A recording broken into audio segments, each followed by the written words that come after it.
Hello, I'm so glad you could join us today. My name is Lois Richter, and this program is called Birding with Lois.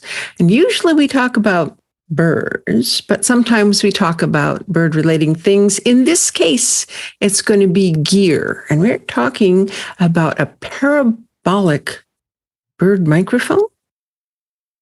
Paul Terpstra is with us today, and he's from Klover Products. That's his business. He makes this thing. So, Paul, what is this parabolic microphone? Well, a parabolic microphone is actually somewhat of a misnomer.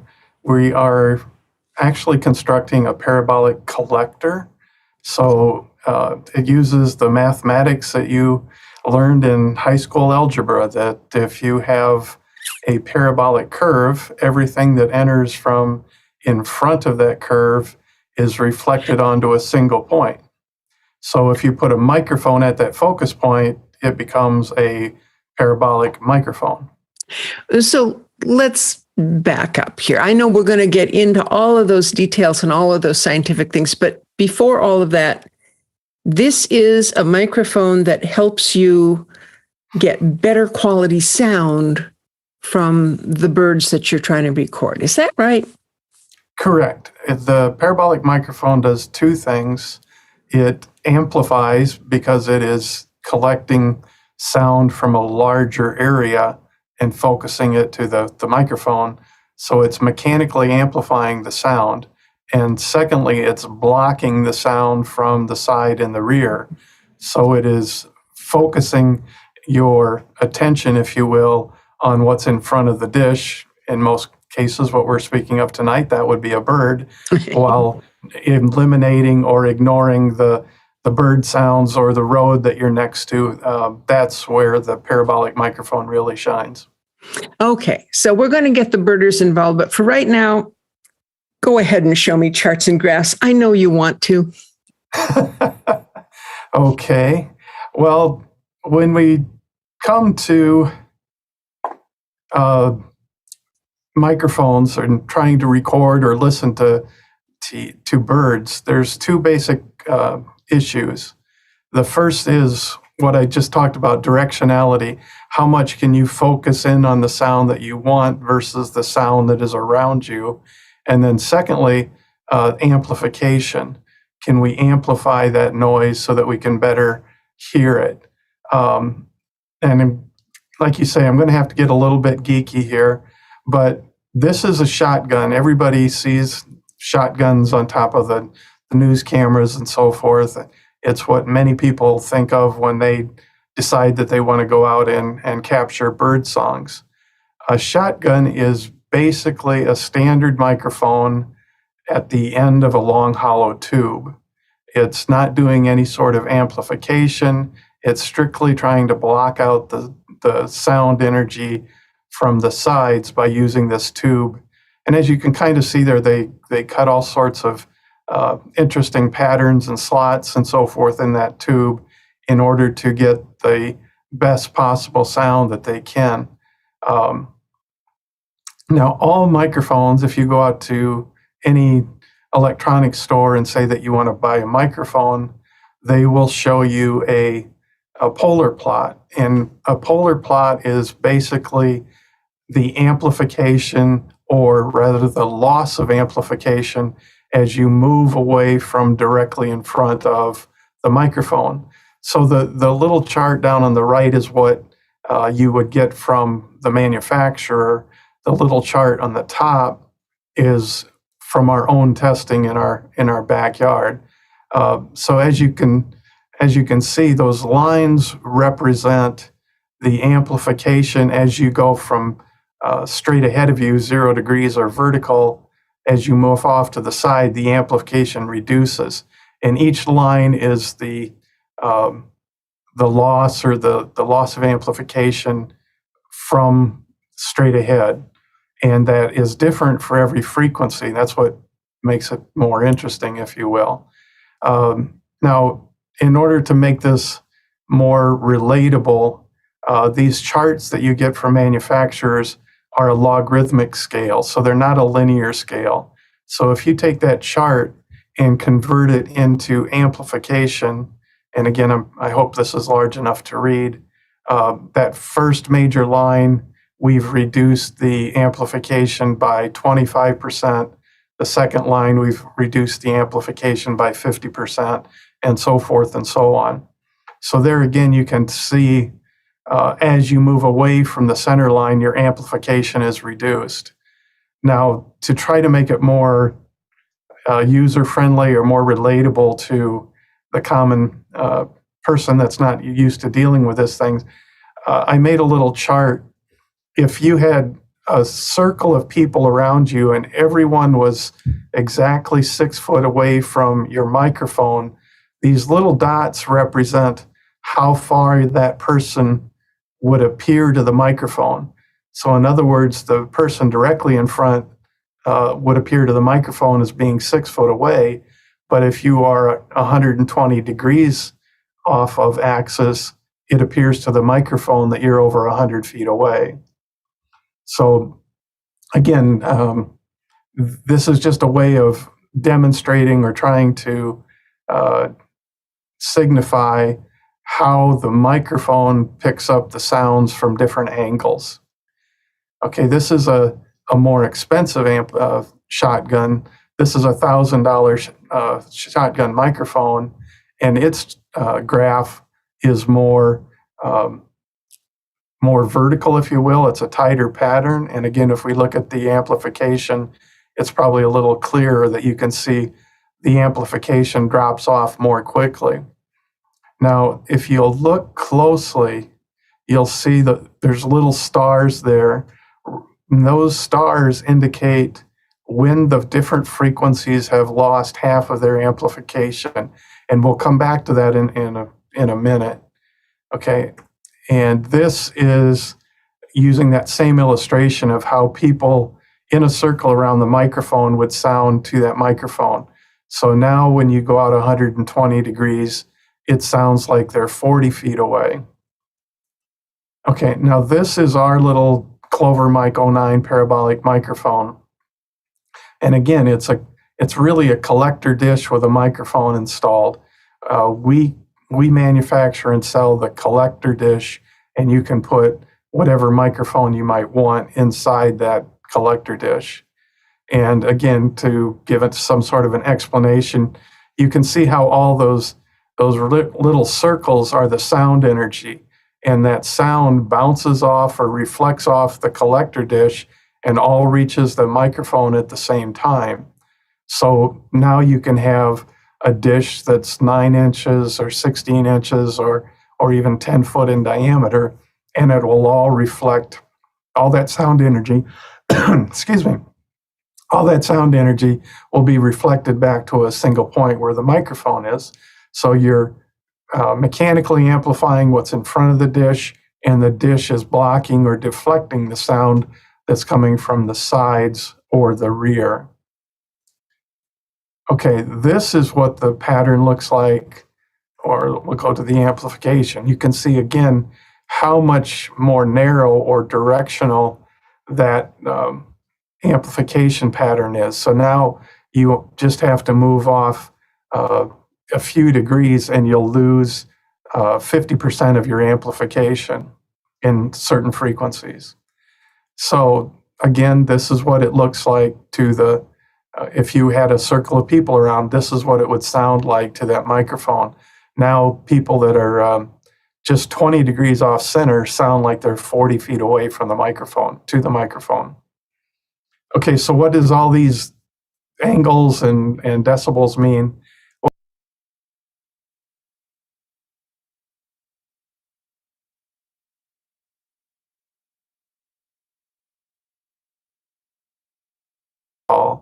So for 2000 hertz, that first microphone loses 50% of its amplification at 113 degrees. So that means it's past 90 degrees.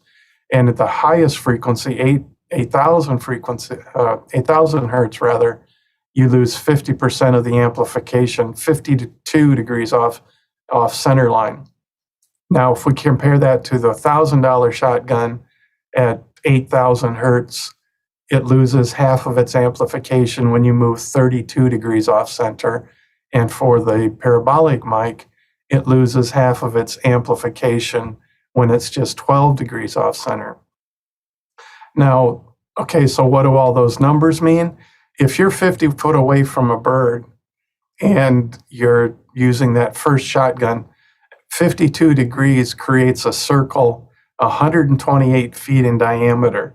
So you're capturing all the sound within 128 foot diameter at between or more than 50% of its full amplification.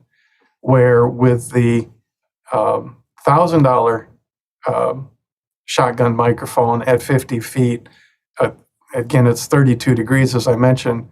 Now that's a 62-foot circle. So going from the inexpensive shotgun to the expensive shotgun, we reduced the surface area that we're picking up with 50% or greater amplification by 1/2 its diameter, which is 1/4 of the surface area.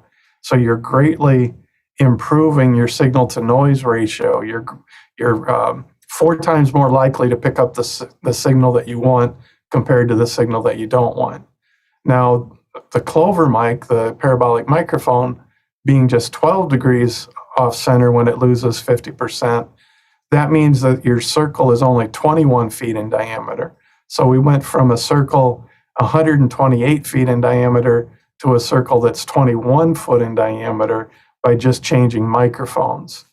And again, if you think of that circle of area that it's picking up, we go from over 1,200 square feet, over 12,000 square feet with the inexpensive shotgun to 3,000 square feet with an expensive shotgun and just 353 square feet with a parabolic. So you can see that the area that we're concentrating on or seeing is greatly reduced when we use a parabolic microphone as opposed to a shotgun microphone.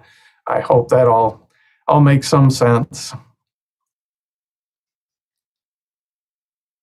Those were good charts and graphs. I am not as much of a chart and graph person as I am of a bird person. So if you have that wonderful parabolic mic aiming your microphone in a particular direction, really small, tight little pattern, how do you point it at the bird? How do you know that you're getting the right bird, that you're aiming your stuff there? It's relatively easy to see, but in all honesty, you end up aiming with your ear. You hone in on where you're pointing the parabolic to find the loudest bird call, and it's much easier than you may anticipate. Especially the greater the distance, the easier it is to focus in on them. Mm-hmm. We do that all the time when we're using binoculars. You're listening and your ears are offset, so you can tell, no, I have to go further that way, no, further over this way. So I would assume that this would be the same sort of thing with your microphone. Yes, very similar. Okay, I have a bunch of questions here. Let's start with, oops, I get them in the right order. You've explained why we should use what you have rather than a shotgun, as far as a tighter pattern, louder sound, all that good stuff. What is the range that your birdsong mic has as far as picking up birds? And do you have more than one product, and do they have different ranges? We have different products. We actually have 3 different sizes. The smaller 2 are what are normally most commonly used by bird watchers or naturalists, if you will. The smallest is 9 inches in diameter. It's very reasonably cost. And then the middle size is 16 inches in diameter. And then their largest product, which is actually the first product we made, is 26 inches in diameter. And that's the products that you see on the sidelines of football games. But as far as your question about range, it depends on a lot of things. It depends on how much ambient noise you're dealing with and how loud the bird is. And when we get to our sample clips in a minute, I think we'll be able to demonstrate that. Oh, good. You have clips for us. Can we see one, please? Yes, let's play that first video clip.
You'll notice the distances are getting further and further away from the birds.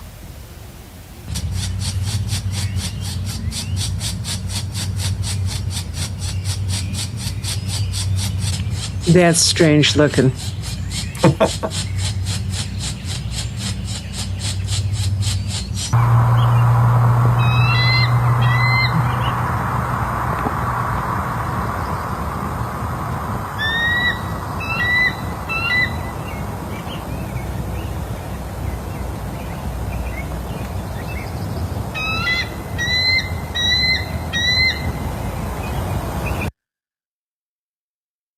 All right, so you'll notice on that last clip that those eagles were more than 200 meters away. And so again, it really depends on how much noise you're competing with and how loud the bird call is. So there's a wide variation in that answer. So I noticed that at the beginning of that series, the sound was not in sync with the mouth movements. I'm assuming that has something to do with our showing the video, because in the video I saw they look right together. That's probably the case. And again, to be honest, these videos have they're a recording of a recording, so they may have gotten out of sync, but playing through your system may have also got it out of sync a bit. And how are people getting the sound and the picture of the same bird at the same time? I know how you can focus your microphone by turning your heads and ears, but how does that coordinate with the camera? Do you mount this on a camera or something? It can be mounted on a camera, or you can record it on a separate recorder, and then in post-processing or processing your video, sync the two together. but it's always best to actually, or it's a lot easier, I should say, to record right into the camera if possible. And Okay. we'll have some samples setups in a bit. Okay. You said you had several clips. Were those all of them run together, or is there more clips to come? Those are all clips done with our 9-inch, our small unit. Mm-hmm. And then I also wanted to show you, this is the 16-inch, the middle size unit that is used by people that have the budget or inclination to invest more in their recording. And if you can switch to the second video clip, will show that 16-inch unit in action. It's just a short clip.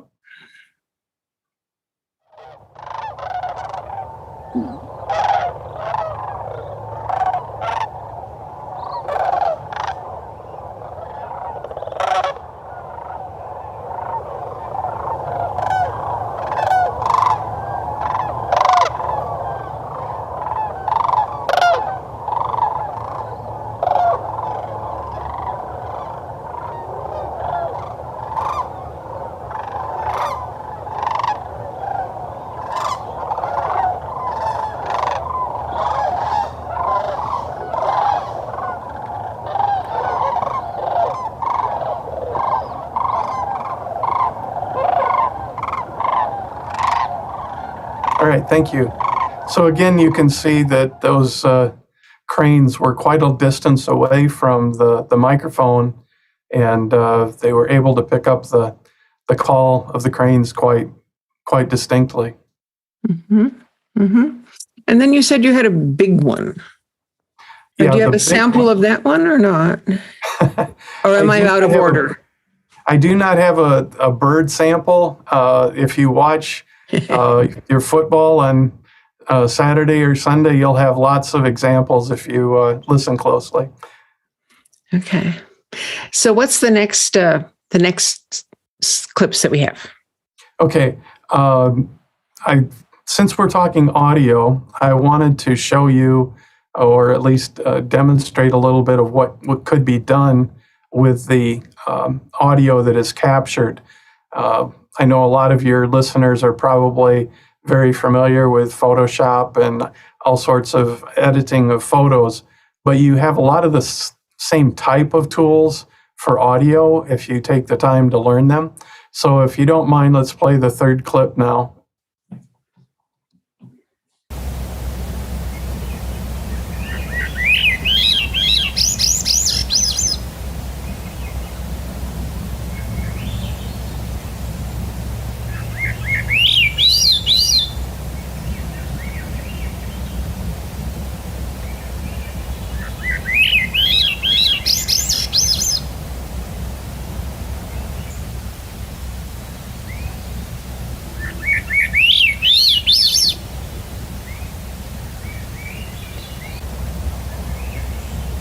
So this is just a visual demonstration of the audio that you're hearing.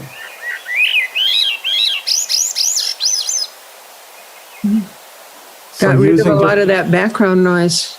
Right. Using a very simple high-pass filter in Premiere, I was able to get rid of that hum or low rumble that you hear in a lot of videos, especially in the outdoors.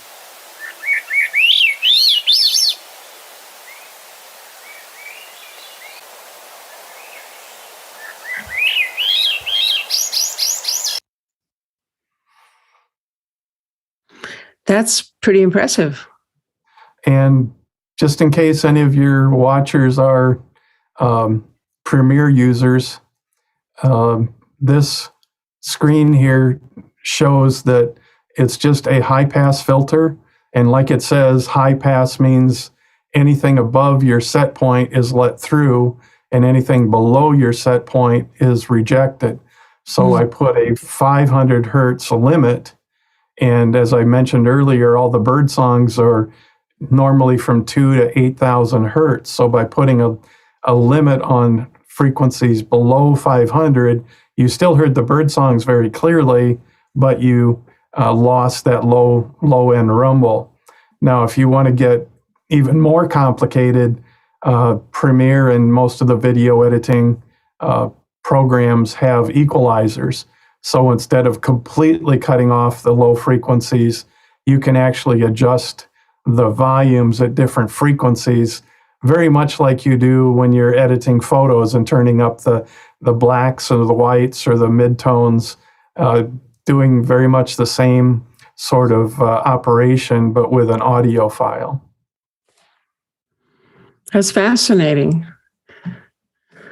And are you taking any of these? Are these all done by customers, or is this a professional demonstration, or what?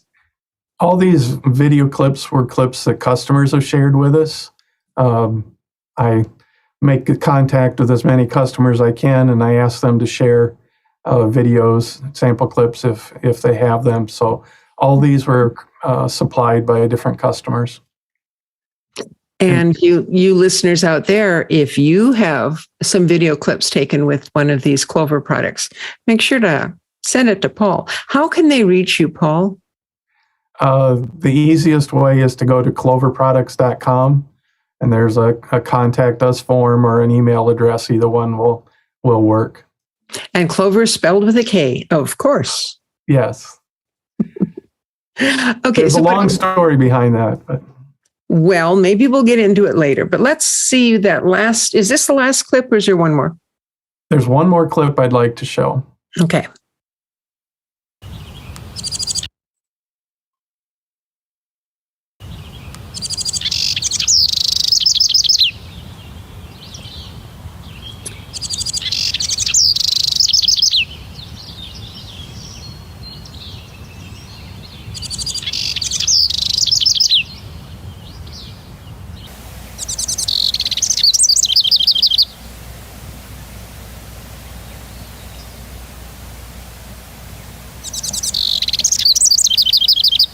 Is that the same bird? It's the same bird, yes, having a different conversation.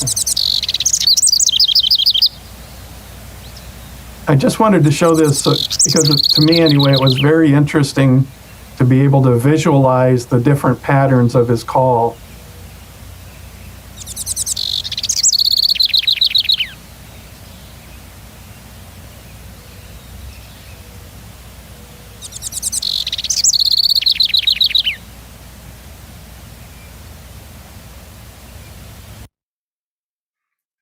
And if you look closely, you can see different distinct patterns in that set of vocalizations.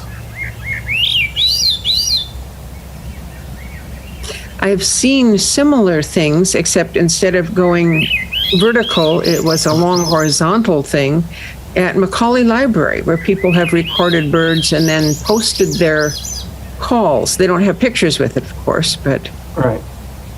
Yeah.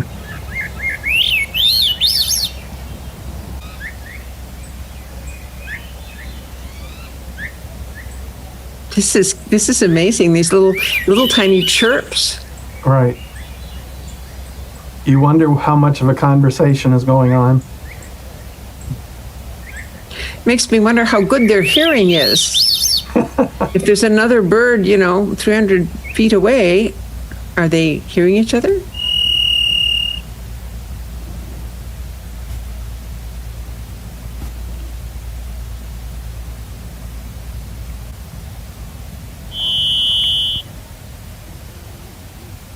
That was like a two-tone call.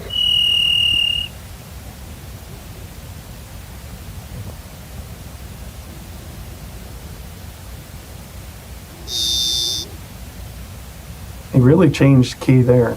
Mm-hmm.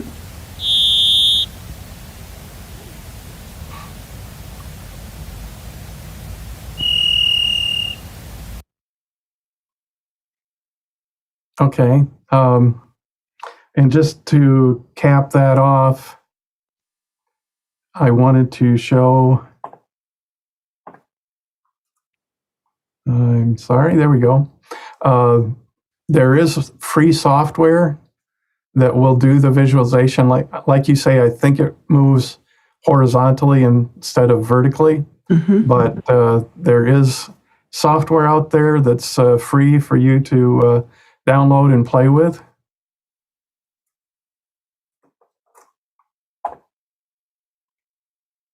There we go. So, so all of those videos that were by Chris Dale, is this a relative of yours? Just a buddy, a customer? What? Just a customer that I've gotten to know over the years. He's out in British Columbia, and he keeps me informed and lets me know when he posts new videos. Well, maybe we should get him to come on the show and be on. I invited him, but he's a little more bashful, I guess. Oh, okay. Well, we'll just get his videos on, and that'll be sufficient. Yeah. But he does have a YouTube channel, so you can locate that and keep track of his posted videos. Okay. So this idea for creating a parabolic collector for a microphone use, how long have you been thinking about that? Is this something you started when you were 5 years old, or this something came to you just 2 days ago, or what? No, not at all. It very much was almost an accident, I would say. I'm an engineer by background. That's why I get into charts and graphs and all the details. But I have an engineering consulting company that I've been running since 2004. And one of my engineering customers happened to make stages for the television networks.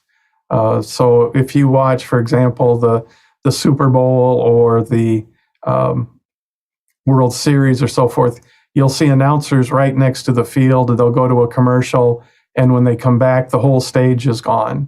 Well, the people that pay the thousands of dollars for the front row seats don't want to look through the television stage for the entire game. So that was his niche market, was these stages that fold and roll and got out of the way basically for the game. Well, in 2011, one of the audio engineers at Fox realized that what they were using as a parabolic microphone was really not a true parabolic shape. So the audio was not as good as what it could have been. So they went to that supplier and said, would you make us a version that is a true parabolic shape? And he didn't want to change his product. So he told, I don't know how gently, but he declined their offer. So Fox went out to all their vendors and asked if anybody was interested in building a parabolic microphone. So my engineering customer was one of those vendors to Fox that was asked if he was interested. So my customer asked me if I knew anything about parabolic microphones, and I hadn't really not done anything with parabolics or audio up to that point. But I came out of an R&D, research and development background, so it didn't scare me off that much. And we built a prototype in 2011, and they came back in 2012 and said, we want 50 for next football season. So it wasn't his business and it wasn't my business. So we started Klover Products in order to manufacture parabolic microphones. And so we've actually been manufacturing for 10 years. And I've been learning more and more every day about audio and parabolics as time goes on. So what is a parabolic shape? What is that actually? I know it's some mathematical something or other, but what is it? Again, it's the mathematical curve, like you mentioned. And if you think of a satellite dish, it's that shape. And I think maybe this, if you kind of look at the cross section there, you can kind of recognize the shallow concave curve. That is a parabolic shape. Does that help? That helps. So you're going to have to put a microphone into the collector. Do you have a picture of how that works? Or can you show us how that works? Let me see. Okay, let's go with this one. If you look at the center, there's a hexagonal shaped hub there. Yeah. That little hub is where you put either a 3/4 inch diameter microphone, or you can probably make out there's like a hollow tube in the center. That hollow tube is used to mount a lapel microphone. So you can put a lapel microphone inside of these, or a larger, what commonly referred to as a pencil mic.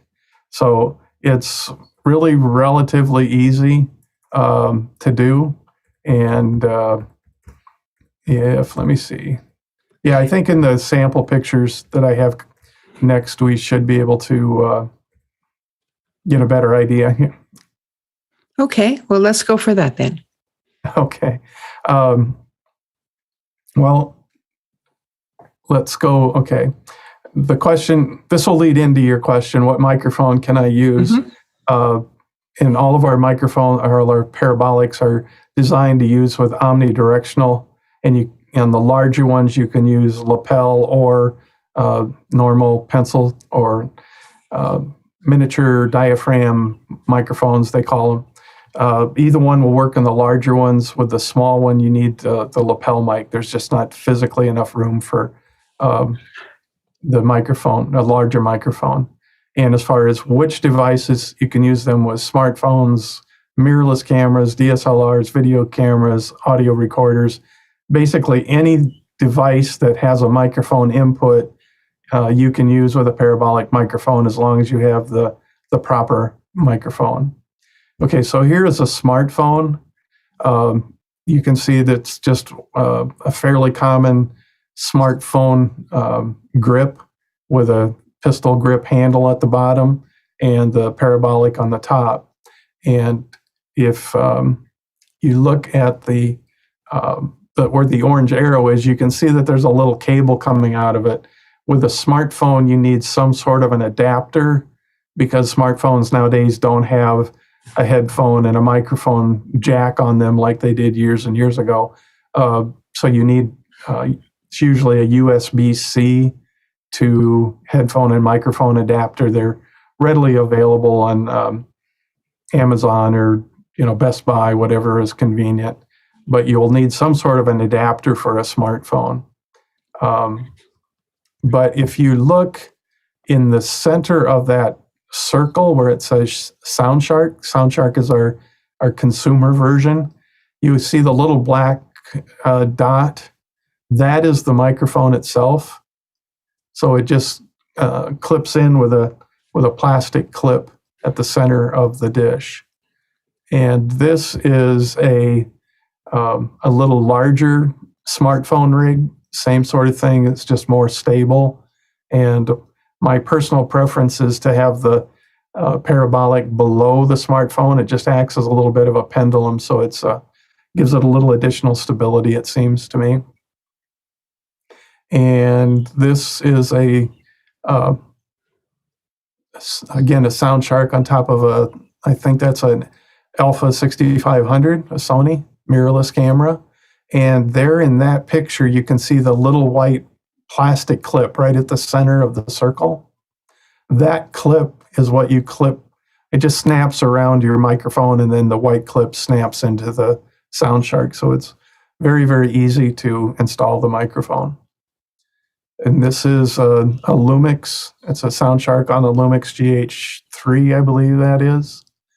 And this is a SoundShark on a Nikon DSLR, a little higher end camera. And this is a SoundShark on my 5D3. Now, when you're dealing with DSLRs or mirrorless cameras, but particularly the DSLR cameras, they've spent all their attention on the optics and not so much on the audio capabilities. So the amplifiers that are in those cameras are not necessarily the best. So if you really want top-notch, best as can be audio performance, we suggest using a little external amplifier.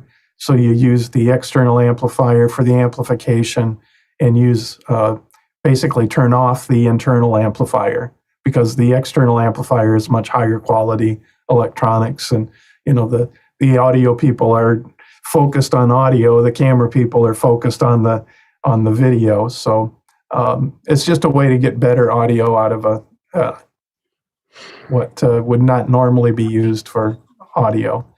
All right, and then this is the Klover, the broadcast version on top of a video camera. And again, a video camera like this will have a built-in microphone port, so it's very easy to adapt.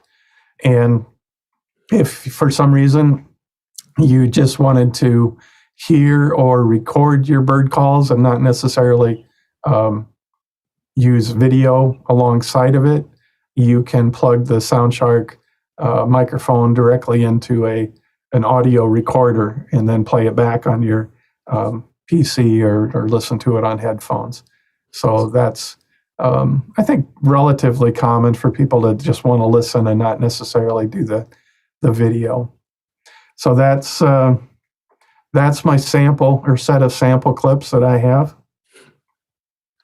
Well, that was fascinating. And I love seeing the birds singing when you can see them and hear them all at the same time. This is really, really fascinating. How long have you been making this product?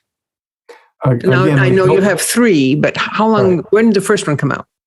The first one was 2012, and then the middle size was 2013, which is basically, for the most part, used for baseball. So now that we're getting into the baseball playoff season, if you watch baseball, you're likely to see our products behind home plate. And then the smallest version was 2014 that we introduced that smallest version. And that small one is basically for birding, isn't it? Primarily for birding. We think of it as our shotgun replacement.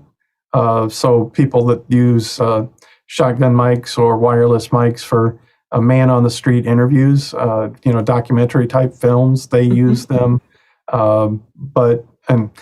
Interestingly enough, we've sold several to people with hearing loss. So if they're like in a meeting room, they can point the SoundShark at the person that's speaking, and again, just hear the person that's speaking and much less of the other people in the room that are trying to talk at the same time. Fascinating. I can imagine other places where you could use it, like out in the wilds. And I don't know if there's such a thing as something being tripped by sound, but maybe you could figure out a way to turn the microphone on when something walks by. There are certain applications. We get very interesting calls, all sorts of different applications. Interestingly enough, when COVID hit, our sports business obviously, slowed down, but we did a lot of work with colleges and churches that were wanting to capture, let's say, student questions or questions from the congregation as they were streaming their class or church service. So the new market that COVID opened up actually, kept us quite busy during COVID. So it was a real blessing. Wonderful. Well, thank you for telling us all about our birdsong mic and collector, right? Collector. Okay. So you do a lot of things, and I know that you're back east someplace. Where is your office? Where are you living? We are in Janesville, Wisconsin, which I know that. We're halfway basically between Rockford, Illinois and Madison, Wisconsin, down on the southern edge of Wisconsin. Yeah, I know that place. I've had ancestors who lived down that way. And I know your birds there are very different than the birds we have here out in California. You got any pictures of your local birds? I do. I think Glenn, we have them. Roll those pictures. That's a beautiful bird. What the heck is that? That is a red-tailed hawk. We have a high line close to electrical power line close to our house with a lot of fields and open areas. So they love to sit up on the Mhm. high lines and scour the area for rodents. And one was, I guess, comfortable enough with us that he started perching on our monkey bars on the playground in the backyard. So he was quite photogenic. We were probably only 20 feet away or so. Let's see the next one. You can just leave Paul up with them. It's good. These are all his photos.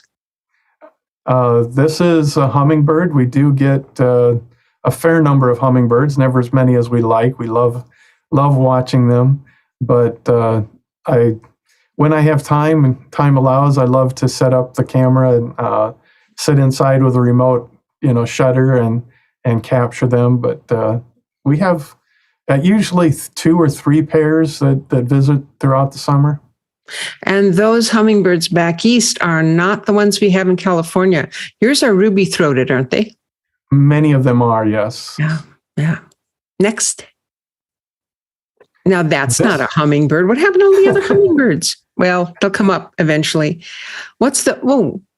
Sorry. We went too fast. We'll come back to that. So this is a hummingbird staring at you. Yeah. Next. Another Oh, hummingbird. pretty. Do you know how to tell the females from the young ones? I don't believe I do. I think my wife does. It's really hard because the young ones all look alike until they start molting into their fancy dress. What else you got in there? Oh, that's not a hummingbird either. That's just a house sparrow, isn't it? I believe it is. We have a very popular bird bath, especially in the fall when they're migrating through. Now so the ones with the red on the head and the little brown birds, those are house finches. He's the rosy one, she's not. And then the other ones look to be bluebirds? Yes, we have always had bluebirds around. My wife loves the bluebirds. So is that eastern bluebirds? Yes. Mm-hmm. Pretty. Aha. One bathing and one gonna dive, but it must be brother and sister. So now that's a bluebird, but what's that one on the right? That's something different. I thought it was another finch, but I am not sure right now. Nope, the bill is wrong for a finch. But let's see, maybe we have one at the bird feeder. I think there's some bird feeder pictures in there. Oh. Now there's one of our orioles. We have lots of orioles around. Okay. Are those orioles also? Yes. Whoops. Too fast. Do you think those are orioles? Yes. What kind? Because they're different than the kind we have here. I am not 100% certain. I'm sorry. I know the one on the right is the female. Mm-hmm. A little less brilliantly colored. That's a typical pattern in birds. Let's see the next slide. That's somebody different. Well, that is also an oriole. It might be a gardener? A different kind of oriole anyway. Yeah. Yeah, we have 2 different kinds of orioles. One is much more darker brown than the typical. What else we got, Glenn? Aha. On the left is a lady housefinch, and on the right is a lady woodpecker. And I'm not sure, is that a downy? I believe it is. Yeah. And we have a lot of flickers around as well, but I don't think that's a flicker. No, that's definitely not a flicker. Way too small for a flicker. And you can tell that it's a girl, not a boy, because on most woodpeckers, the forehead has a little bit of red if it's a boy. What else we got there? Yep. Okay, this is a stork up at Horicon Marsh. There's a bird sanctuary approximately an hour north of us that I try to get up to once in a while. Mm-hmm. And this is a white pelican with a knob on its beak. Yeah. That knob isn't always there, by the way. That's a breeding thing. Okay. Yeah. What else? Oh, This black swan I actually shot at Leeds Castle just outside of London. I did never travel without the camera, and there were some black swans in the moat that they had around the castle. Mm-hmm. And nice. That is a heron up at Horicon Marsh again. I believe that's a great egret, isn't it? I'm sorry, is that a white heron? I can't tell. I thought it was a white heron, but I may be wrong. I'm sure you are much more studied. No, we have great egrets. That's why I would have said that. But looking more closely, are those legs black? I believe so. Well, then that's not a great egret. So it must be something else. I don't know my Michigan birds and my Wisconsin birds, and that's sad since I came from there. Okay, what else we got? Now I know that one. That's a duck. And that was a London duck as well. Uh-huh. Uh-huh. Is that it? That's it. Okay, let's say hello and goodbye. And Lois and Paul can chat for just about 40 seconds. So thank you, viewers, for joining us today. I hope you enjoyed yourself. This is Paul Terpstra, who is from Klover Products, and thank you for showing us your mic. Well, thanks for inviting me. You're welcome. Okay, bye-bye, everybody. Bye-bye. We had crew today that helped us, and we are thankful for Glenn and JJ. And we had folks that gave us a use of their facility. So thanks to the DVE store, to the office hours, and Cornell University's Macaulay Library. And thanks to you for listening. You can always reach us, birdingwithlois.global.